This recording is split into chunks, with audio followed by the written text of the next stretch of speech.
हाय नमस्कार. तर बघू शकताय ऊन तर काढले डेंजर पडले ताऱ्या झोपल्यात झाडाखाली आणि आले बघा घरी. अयो आले बघा बानूकड बानून टानू. आयु आयु बानू बघायची का तुम्हाला? आयु हा का बानू. चला दवाखान्यात कुणाला यायचं? दवाखान्यात न्यायचं बाबूला माझ्या. दवाखान्यात न्यायचं. येते का पिले? मस्त बानू अशी झोपली आणि कडाने हो का असं मुंग्याला निघतात ना लाल, आणि बानू खाल्लेला असते त्यामुळे ती मुंग्या मग चावत्यात तिला, है की नाही? अगं माझे सुनले. तर चला बानूबाईला आता दवाखान्यात न्यायचंय, कारण बानूची पाट बऱ्यापैकी सुजलेली आहे आणि ती जा भार असं तिला एका अंगावर या अंगावर त्या अंगावर काय झोपा येत नाही. आताच आले, आता 12-12:30 वाजल्यात आणि म्हणलं नाही हाव दवाखान्यात. आता तिथं किती वेळ लागतोय किती नाही, नंबर असतात नसतात, कारण करमाळ्याला जायचंय, हळूहळू जायचंय गाडीवर म्हणती जाव नको पण वाटतंय एका जीवानी, पण लय हाल होत्यात गाडीवर, पण टांगड्या टाकून बसावं लागतंय. मग आता टांगड्या टाकून बसायचं लेकरासाठी, मग काय येतं. तर त्या पोराला म्हणलं चल बाबा पेट्रोल भरती, म्हणलं 200-300 रुपयाचं, म्हणलं येऊन जाऊन, म्हणलं बानूला दवाखान्यात न्यायचंय.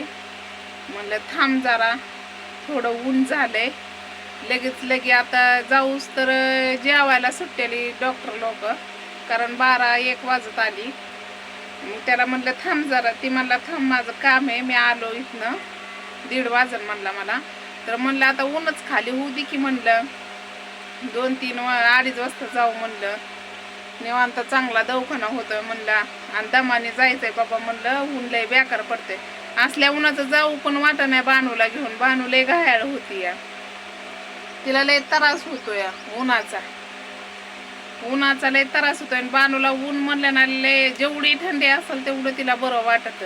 मग आता मी म्हणते 2-2:30 वाजता निघावा, म्हणजे जाऊस तर 3-4 वाजतेल्या, दमाने येऊस तर 5-6 वाजतेल्या. आता तुम्ही म्हणता ताई मग हेड्याव काढाय काय झालं? मला हेड्याव काढता येत नाही, मला परस सुद्धा अडकवायला येत नाही.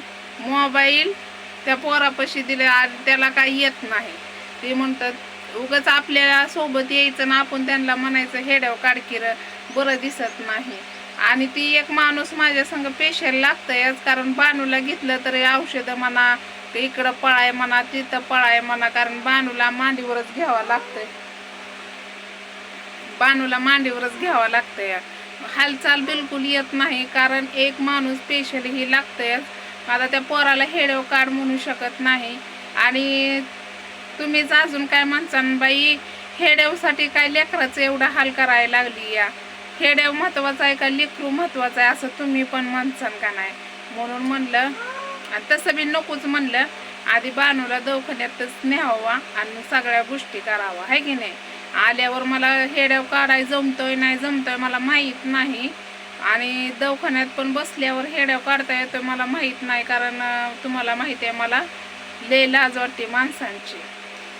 म्हणून म्हणत्यान काय या बाईला कळतंय का नाही, म्हणत्यान लेकरू पांगा हाय आणि घेऊन बसली आणि कुशाला मोबाईल काढून शूटिंग काढत बसली या. जरा जनाची नाही मनाची तर लास्ट ठेव म्हणते नी, हाय का नाही? तर आई बाई झोपली घरात शेडमध्ये, कारण तिला बरं वाटत नाही. हो का बाजार आणला नाही, कारण आईला पैसे खर्च झाला, जे बानूला त्या पनवेलच्या ताईनं पाठवलेलं आईला गेलं असं 4-5 हजार गेलं. आता बानूला 2-3 हजार रुपये चालवल्यात संग, कारण जास्त असावं म्हणलं ते पाठीचा एक्सरा मी पूर्ण शरीराचंच ते काढावं म्हणते. पाठीचं ही काय काढायला लागले तर असं, आणि तेवढं दवाखान्यात जायचं म्हणल्यावर लागतातच पैसे. मग काय तर, आणि आपण म्हणायचं, त्यांनी म्हणायचं हे काढायचं आणि ते काढायचं, आणि आपण म्हणायचं पैसे नाही तर मग गप बसायचं. ते बरं दिसत नाही. आता चाललीच आहे दवाखान्यात लांब म्हणल्यावर उशीर का लागाना म्हणलं, 9-10 का वाजना म्हणलं, पण आधी दवाखान्यातच न्यावा. पण जरा थोडं ऊन खाली होऊ द्या म्हणलं, तोपर्यंत तुमच्यासोबत बोलावा, सांगावा तुम्हाला. कारण पनवेलच्या ताईला आपल्या लय काळजी लागती. बानूबाईला दवाखान्यात न्या, बानूबाईला हे, बानूबाईला ते, लय माया करतात ना. साहजिक आहे, बहिणीच्या पुरीची काळजी वाटती है की नाही. आणि बानू आहेच तशी मयाळू, सगळ्याला मया लावणारी, काळजाला पाणी फुटणारी. आता काय करायचं, हाय देवानी तुझ्या नशिबात. मला पण लय एक वेळेस लय टेन्शन येतं, पण काय करावं, टेन्शन घेऊन सरतंय का. टेन्शन घेऊन आपण बसावं तर आपल्याला 4 पैसे घालवावं का. तीच लेकरांना खायला पियाला जातेल का नाही सांगा बरं. मग तिला म्हणलं चल थोडं हेड्यामध्ये बोल म्हणलं आईला. नग म्हणली. आता नग म्हणलं, मला दाखवू बी नको म्हणली. नको म्हणल्यावर म्हणलं राहू दे आता, कशाला वगैरे जबरदस्ती करायची हे की नाही. जमलं तर मी तिला बोलायला लावीन. तुम्हाला माहिती आहे मी एकदाच शूट करत असते हेड्याव. तर चला, हेड्याव वावला तर लाईक करा.